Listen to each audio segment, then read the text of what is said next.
What was a date like back then? Back then, before I met my current husband, when we dated, we always went out with two or three couples. I had a friend who had a nice convertible, and we had a place called Revere Beach where you would go, and it was like amusement park on the ocean, and boy, that's been closed down for years, but that was a popular place to go. And but you tended to go out with two or three couples, and sometimes not even couples, Yeah. just more of a group. Did your family ever travel? We did. We always took a vacation, and it was a big event. It was usually not even a week. Sometimes it was only 3 or 4 days. We would go up to New Hampshire and rent a cabin, or we would go to New York, which was maybe back then a 5-hour drive. And I remember going to the Bronx Zoo and staying at the Bronx cabins when I was probably 11 or 12 years old. And I just remember my father used to like to leave in the middle of the night, and we would be so excited. But there were no big deals or anything, but to us, we just thought it was great. What did you do on these trips? Well, I remember one of the places we stayed had a pool, and that was just an outdoor, not a fancy pool or anything, just a pool. And when I grew up, none of my friends had pools, and I just remember just staying somewhere that had a pool. That was just such a great thing. But we went to Washington, D.C. one year, went sightseeing. I remember that. That was a wonderful trip, a lot of sightseeing. Do you remember anything about the Great Depression? I really don't. I was probably too young to remember much. Okay. Do you remember the prices of food? Somewhat. Somewhat. I remember a loaf of bread being a quarter.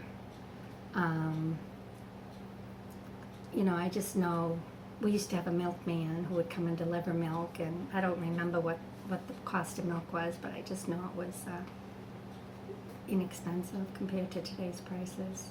Do you remember anything about Franklin Delano Roosevelt? Other than he was president during the war, I don't remember much about him. Did you at the time know that he was it was in a wheelchair? Yes, he was a cripple. Yeah. Was he popular with your family? Yes. Even though today I'm a Republican, being brought up on the East Coast, my family were always Democrats, so they liked him. Explain what the Iceman and the Ragman and the Milkman did. The Iceman actually brought ice because we didn't, way back when I was a little girl, they didn't have refrigerators. They had ice boxes. Basically, it kind of looked like a small refrigerator, and the Iceman would come and put the block of ice in, and that's how the food was kept cold. Did you what about the Ragman? I don't remember a ragman. I guess I've heard of a ragman, but our neighborhood, I don't remember. I remember someone coming by to sharpen knives and scissors. And like I say, the milkman would come every day, if not every other day, and you would leave your, we didn't have plastic, you had milk bottles, and you'd leave your milk bottles out on the step. And we had the same milkman for years, so his name was Bob Enstrom. I still remember his name because he was like a family friend. Explain what polio was and what quarantine meant. My uncle, who lived with us, actually had polio, and he walked with a limp. And way back years ago, there was no vaccine for that. And one of the first things you have now as a child is a polio vaccine. So I think polio is totally eradicated from our country, but way back when it wasn't. And quarantine is when someone did come down with a contagious illness. They were quarantined. Sometimes in your own home you couldn't leave and people couldn't get in, but definitely in some hospitals you were not allowed to have visitors. I understand when I was 3 months old, I was quarantined with scarlet fever.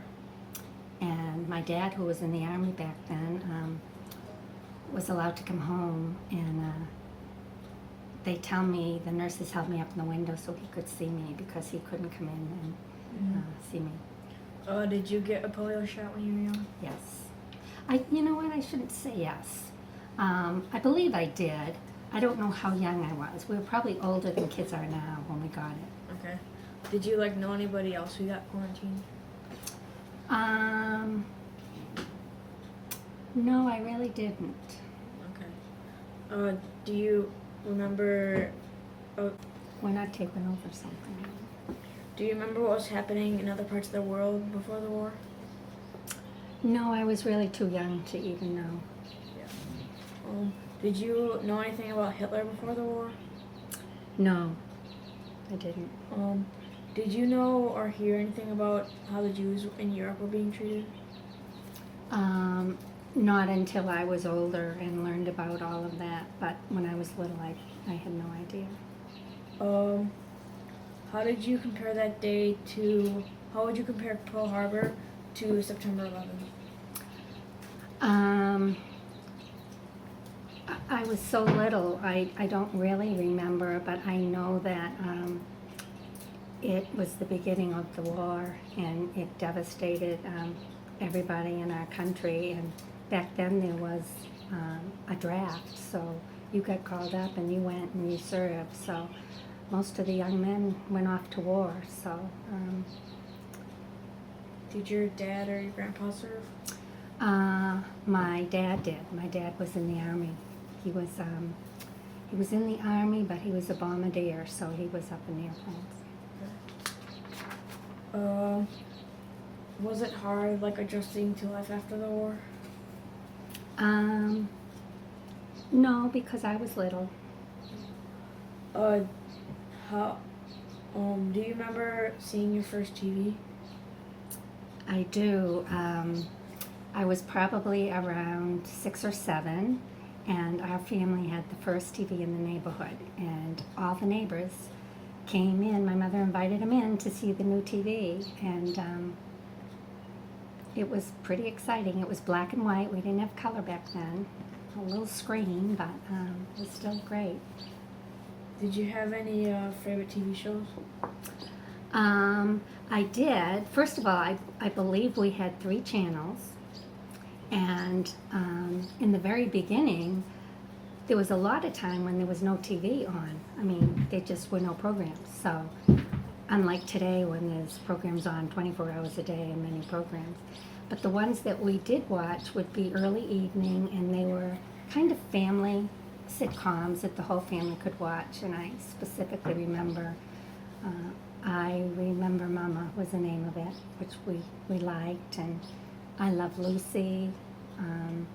That's pretty much, we watched variety shows too, and I remember the Ed Sullivan Show. And that's the first time the Beatles or Elvis were on TV, was on the Ed Sullivan Show in black and white. How did your experience growing up shape you?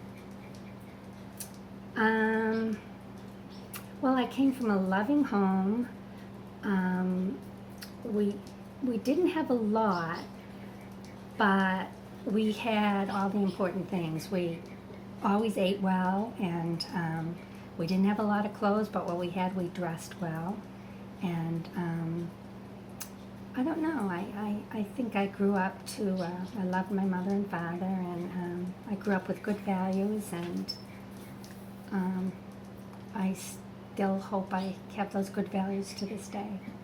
Do you have any advice or wisdom to give about life?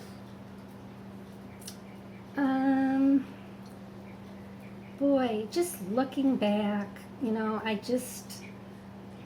just remember my grandparents really having nothing but always working hard and never taking anything. There was, no handouts, and I don't know, I see today that people expect the government to take care of them and, do everything for them, and Way back when, my grandfather wouldn't have accepted help. You know, it was like too much pride. You just work hard and do what you can, and I don't know. I just think work hard and live a good, decent life, and try to do good, and try to love one another.